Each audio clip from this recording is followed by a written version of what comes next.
Data. আমি এখানে কোনো মোবাইল ডাটা বা ইন্টারনেটের কথা বলতেছি না। ডাটা অর্থাৎ ইনফরমেশন। আমাদের মোবাইলে বা মেমোরি কার্ডে অথবা কম্পিউটারের হার্ড ডিস্কে সেভ থাকা সকল প্রকার অডিও, ভিডিও, ছবি, টেক্সট এ সবকিছুই ডাটা বা ইনফরমেশন। আর বর্তমানের তথ্য প্রযুক্তির যুগে most expensive element is data বা ইনফরমেশন। তাই আপনাদের সামান্য কোনো ভুলের কারণে কেউ আপনাদের ব্যক্তিগত ছবি, ভিডিও, তথ্য কোনো কিছু হাতিয়ে নিচ্ছে না তো? বা আপনারা নিজেই আপনাদের তথ্য, ভিডিও, ছবি, ডকুমেন্ট কাউকে অজান্তেই দিয়ে দিচ্ছেন না তো?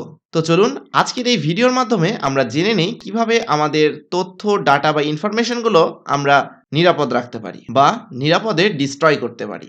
So let's begin our today's video. আমরা অনেক সময় আমাদের পুরনো মোবাইল, বিশেষ করে smartphone, memory card, computer, laptop এগুলো বিক্রি করে দিই। সাধারণত বিক্রির সময় আমরা সকলেই আমাদের ডিভাইসগুলো থেকে আমাদের ডাটাগুলো মুছে ফেলি, মানে ফ্যাক্টরি রিসেট করে নিই, যাতে আমাদের সকল ছবি বা ভিডিও ডিলিট হয়ে যায়। তবে শুধুমাত্র ফ্যাক্টরি রিসেট মারলে বা ডিলিট করে দিলেই কি আসলেই ডিলিট হয়ে যায়? উত্তরটি হচ্ছে না। আপনার ডিভাইসে যদি আপনার গুরুত্বপূর্ণ কোনো ছবি বা ভিডিও থাকে, সেটা আপনি ডিভাইসটা ফ্যাক্টরি রিসেট করার পরেও বা সবকিছু ডিলিট করে দেওয়ার পরেও ওইটা ডিলিট হয় না। ওইটা ফোনের মেমোরিতেই সেভ থাকে এবং অন্য যে কেউ চাইলেই সেটা রিকভার করতে পারবে। Because no data can be deleted from the planet. কোনো তথ্যই পৃথিবী থেকে মুছে ফেলা যায় না। আপনি যার কাছে আপনার জিনিসটি বিক্রি করবেন, সে চাইলেই সামান্য কিছু মেথড ব্যবহার করে আপনার সকল প্রকার ছবি এবং ডাটা রিকভার করতে পারবে। এবং আজকে আমি আপনাদেরকে সেটাই লাইভ করে দেখাবো, কারণ আমরা কথায় নয়, কাজে বিশ্বাসী। তো এখন অনেকেরই প্রশ্ন থাকবে যে ডিলিট হওয়ার পরেও কিভাবে ডাটাটা রিকভার করা যায়। তো এই প্রশ্নটির উত্তর খুঁজতে হলে আমাদেরকে জানতে হবে যে memory, SD card, SSD, hard disk এগুলোতে কিভাবে ডাটা সংরক্ষণ করা হয়। তো মেমোরি কার্ড এবং এসএসডির কথা আমরা আজকের ভিডিওতে করব না।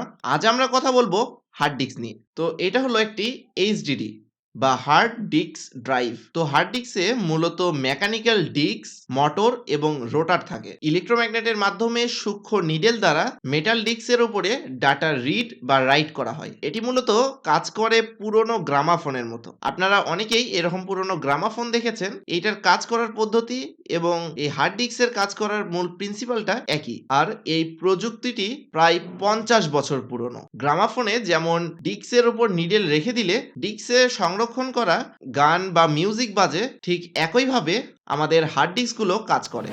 হার্ড ডিস্কে ব্যবহৃত ডিস্কগুলো মূলত কাঁচ এবং অ্যালুমিনিয়ামের মিশ্রণ দ্বারা তৈরি করা হয় এবং এই ডিস্কের উপর নিডেলের সাহায্যে কোনো ডাটা বা তথ্য রিড বা রাইট করা হয়। আমরা যখন হার্ড ডিস্ক থেকে কোনো ডাটা ডিলিট করি, তখন সেই ডাটাটার শুধুমাত্র ক্যাশ ডিলিট হয় এবং পুরো ডাটাটা ওই ডিস্কের ভিতরে কোনো এক জায়গায় থেকে যায়। সাপোজ ধরুন প্রথমে আমরা একটা হার্ড ডিস্কে এক্স ডাটা সেভ করছি, তারপরে আমরা সেই এক্স ডাটাটা ডিলিট করে ওই একই জায়গায় ওয়াই ডাটা সেভ করেছি। এখন আমরা চাইলেই পুনরায় আবার এক্স ডাটাটা রিকভার করতে পারি। যদিও আমরা ডিলিট করে দিয়েছি, তারপরে আমরা হার্ড ডিস্ক থেকে রিকভার করতে পারবো। তো এই ডাটাগুলো রিকভার করার জন্য বিশেষ কিছু সফটওয়্যার ব্যবহার করা হয়। এই সফটওয়্যারগুলো মূলত হার্ড ডিস্কে ডিপ রিড করে আমাদের ডাটাগুলো রিকভার করে। আপনারা জানলে অবাক হবেন যে একটা হার্ড ডিস্কের উপরে 35 বার ওভার রাইটিং এর পরেও সেই প্রথম ডাটাটা রিকভার করা সম্ভব। অর্থাৎ আপনি যদি এরকম একটা হার্ড ডিস্কে 35 বার একদম ফুল করেন, মানে 500 জিবি ডাটা 35 বার সেভ করেন এবং 35 বার এটাকে ফরম্যাট করেন, তাহলে যে 35 বারে যতগুলো ডাটা এখানে রাখছেন সবগুলো ডাটা রিকভার করা সম্ভব। তো আশা করি বুঝতে পারতেছেন যে কিভাবে আমরা ডাটাটা রিকভার করতেছি। আর আমি এখন যে স্টেপগুলো দেখাবো সেই স্টেপগুলো ফলো করে আপনার যদি কোনো এই যে এরকম হার্ড ডিস্ক বা মোবাইল ফোন ফ্যাক্টরি রিসেট হয়ে যায় বা কোনো মেমোরি ফরম্যাট করে ফেলেন, তাহলে সেই মেমোরির সকল প্রকার তথ্য আপনারা রিকভার করতে পারবেন। তো পরীক্ষাটি করার জন্য আমি মার্কেট থেকে একটা সেকেন্ড হ্যান্ড হার্ড ডিস্ক কিনে নিয়ে আসছি। এটা একটি ল্যাপটপের হার্ড ডিস্ক। তো আমি এই 500 জিবি হার্ড ডিস্কটি বগুড়া আলতাবালি মার্কেট থেকে মাত্র 800 টাকায় কিনেছি। ডিসক্লেইমার, অন্য কারো ডাটা স্পাই করার উদ্দেশ্য আমাদের নেই। এই ভিডিওটি বানানোর উদ্দেশ্য সকলকে সচেতন করা। প্রথমে আমি এই হার্ড ডিস্কটি একটি পোর্টেবল কেস ব্যবহার করে ল্যাপটপের সঙ্গে কানেক্ট করব। এখন আমি আইকেয়ার ডাটা রিকভার সফটওয়্যারটি ব্যবহার করে ডাটা রিকভার করব। তো আপনাদের জন্য এই সফটওয়্যারটার লিংক আমি ভিডিও ডেসক্রিপশন বক্সে দিয়ে দিব। আপনারা সেখান থেকে এই সফটওয়্যারটি ব্যবহার করতে পারবেন। তো আমি এতক্ষণ এই হার্ড ডিস্কটার কথা বলতেছিলাম। তো এখন আমি এই হার্ড ডিস্কটার ভিতরে কিন্তু কিছুই নেই, আমি আপনাদেরকে কানেক্ট করে দেখাবো। এটা পোর্টেবল ভাবে কানেক্ট করব। তো আমি এটা কানেক্ট করার জন্য পোর্টেবল হার্ড ডিস্কের যে কেসগুলো আছে আমি সেটা ব্যবহার করতেছি। তো আমি আপনাদেরকে একদম লাইভ দেখানোর জন্য কেসটা আমি খুলে নিয়েছি। কেসের ভিতরে যেই সার্কিটটা থাকে দেখতে পাচ্ছেন আমার হাতে, সেই সার্কিটটি আছে। এই সার্কিটটি দিয়ে আমি ডাইরেক্ট আমি আপনাদেরকে এখন এখানে দেখাবো। তো এর ভিতরে কি আছে আমি কিন্তু নিজেও জানি না। হ্যাঁ, তো এই হার্ড ডিস্কটা কিন্তু আমার না, আমি এটা সদ্য কিনে নিয়ে এসেছি বাজার থেকে। আমি এটার ভিতরে কি ছিল, কার কি জিনিস ছিল সেটা কিন্তু আমি কিছু জানি না। আমি এটা আপনাদেরকে দেখাবো। আমার কাছে কিন্তু এরকম দুইটা হার্ড ডিস্ক আছে। এই তোশিবার এটা হচ্ছে নতুন হার্ড ডিস্ক, আমি নতুন কিনে নিয়ে আসছি। হার্ড ডিস্কটা কিন্তু একদম ভালো আছে। তো আমরা এখন ডাটা রিকভার করার জন্য কানেক্ট করে দিই। অলরেডি কিন্তু আমাদের হার্ড ডিস্কটা চলতেছে, দেখলেন ব্লিঙ্ক করলেন, এখন কিন্তু জ্বলতেছে। তো এই যে দেখতে পাচ্ছেন হার্ড ডিস্ক কিন্তু চলে আসছে। এখানে কিন্তু আমার আরো একটা হার্ড ডিস্ক পিসিতে লাগানো আছে, সেটার পার্টিশনও আছে। আমি একটু যদি আপনাদেরকে দেখাই আমার এই হার্ড ডিস্কটা কোনগুলো সেগুলো একটু আপনারা লক্ষ্য করেন। এখন কিন্তু আমি আমার হার্ড ডিস্কটা খুলে রাখছি। তো এখন যেই পার্টিশন গুলো দেখতে পাচ্ছেন আমার পিসিতে, এটা হচ্ছে আমার ল্যাপটপের ভিতরে আছে অলরেডি। আর এখন আমি হার্ড ডিস্কটা লাগাবো, তারপরে দেখেন নতুন নতুন কোন কোন ড্রাইভ গুলো আসে সেটা আমরা দেখবো।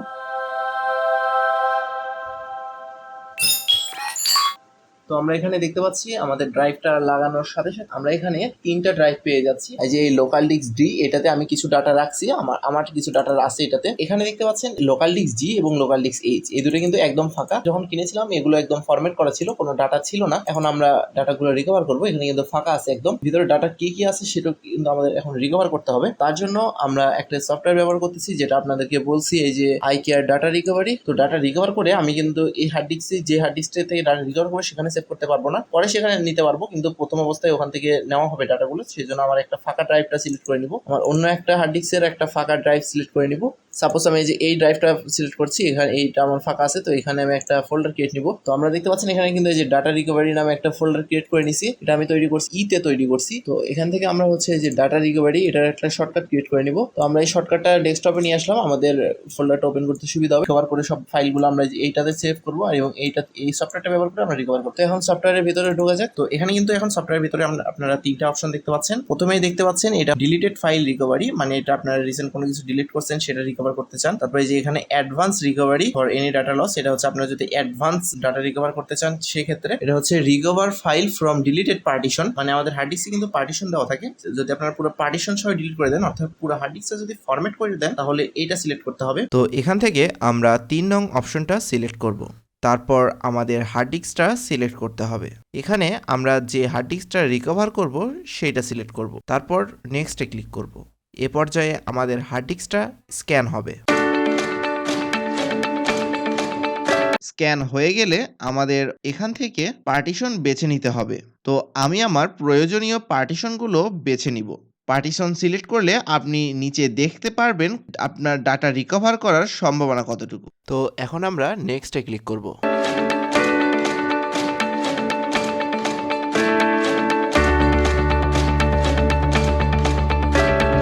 তো এই পাশে যে ফাইলগুলো দেখতেছেন এগুলো আমাদেরকে সিলেক্ট করতে হবে। তো এখান থেকে আমাদের যে কয়টা দরকার সে কয়টা আমরা সিলেক্ট করব। তো এই ফাইলগুলো দেখতেছেন যেগুলো আমরা সিলেক্ট করেছিলাম, যে এই পার্টিশনগুলো, সেই পার্টিশনগুলোর ফাইল এটা। তো এখান থেকে ফাইল দেখে আপনারা নির্দিষ্ট ফাইল বা ফোল্ডারও সিলেক্ট করতে পারবেন। আমি এখান থেকে সবগুলো সিলেক্ট করে নেক্সটে ক্লিক করব। এখন আমাদের এখান থেকে ফোল্ডার সিলেক্ট করতে হবে, সেখানেই আমাদের ডাটাগুলো সেভ হবে। খেয়াল রাখতে হবে যে হার্ড ডিস্ক থেকে ডাটা রিকভার হবে সেই ড্রাইভ সিলেক্ট করা যাবে না। আমরা যেই ফোল্ডারটা তৈরি করেছি অন্য হার্ড ডিস্কে সেটা সিলেক্ট করব এবং নেক্সটে ক্লিক করব। এখন ডাটাগুলো রিকভার হবে। এ পর্যায়ে অনেক সময় লাগে, আমার 4-5 ঘন্টার মতো লেগেছিল। তো রিকভারি কমপ্লিট হয়ে গেলে আপনারা এখানে দেখতে পারবেন সেভিং কমপ্লিটেড। এখান থেকে আপনারা ওপেন সেভ পার্ট এ ক্লিক করে সেভ ফাইল দেখতে পারবেন। তো কিছুটা এভাবে আপনারা আপনাদের মূল্যবান ডাটাগুলো রিকভার করতে পারবেন। তো এখানে দেখতে পাচ্ছেন আমরা যে ডাটাগুলো রিকভার করলাম সেগুলো। তো আমি এই হার্ড ডিস্ক থেকে তো পুরো ডাটা রিকভার করিনি, তবে আমি এই হার্ড ডিস্কের ডাটাগুলো দেখে যা বুঝতে পারতেছি, এই হার্ড ডিস্কটা নিশ্চয়ই কোনো অ্যাপ ডেভেলপার অথবা কোনো ওয়েব ডেভেলপার ব্যবহার করতো, কারণ এই ডাটাগুলোর ভিতরে আমি ম্যাক্সিমাম পেয়েছি প্রোগ্রাম ফাইল এবং বিভিন্ন HTML এ তৈরি করা ওয়েব পেজ পেয়েছি। তো এখানে দেখতে পাচ্ছেন বিভিন্ন প্রকারের ইমেজ ফাইল আছে। তো এই ইমেজ ফাইলগুলোর ভিতরে আইকনই বেশি আছে, আর এই আইকনগুলো ব্যবহার করা হয় মূলত অ্যাপ ডেভেলপিং বা ওয়েব ডেভেলপিং এর কাজে। আসলে ডাটাগুলো অনেক পুরনো হয়ে গেছিল, সেজন্য অনেক ফাইলই ক্রাফটেড হয়ে গেছে, তবে ক্রাফটেড ফাইলও ঠিক করা যায়। এখন তো ক্রাফটেড ফাইল ঠিক করার অনেক সফটওয়্যার আছে, আপনারা ক্রাফটেড ফাইলও রিকভার করতে চান তাহলে সেটাও করতে পারবেন। তো আমি এটা পুরোপুরি রিকভার করি নাই, এটা আমি শুধু জাস্ট টেস্টিং পারপাস আপনাদের দেখানোর জন্য শুধুমাত্র 150 থেকে 200 জিবির মতো আমি ডাটা রিকভার করছি। তো আপনারা ডাটা রিকভার করার টাইমে যদি কোনো সমস্যায় পড়েন তাহলে আশা করি আমার এই ভিডিওটা আপনাদেরকে সাহায্য করবে। আমি আজকের এই ভিডিওর মাধ্যমে আপনাদেরকে বোঝাতে চেয়েছি যে যদি কোনো এইচডিডিতে আপনার কোনো ব্যক্তিগত ছবি, ভিডিও বা কোনো ডাটা থাকে তাহলে সেটা বিক্রি করা থেকে বিরত থাকুন। কারণ আপনার ডাটাটা যদি ভুল মানুষের কাছে চলে যায় তাহলে সে আপনার ক্ষতি করতে পারবে। আশা করি আমি আপনাদের বিষয়টা বোঝাতে পেরেছি।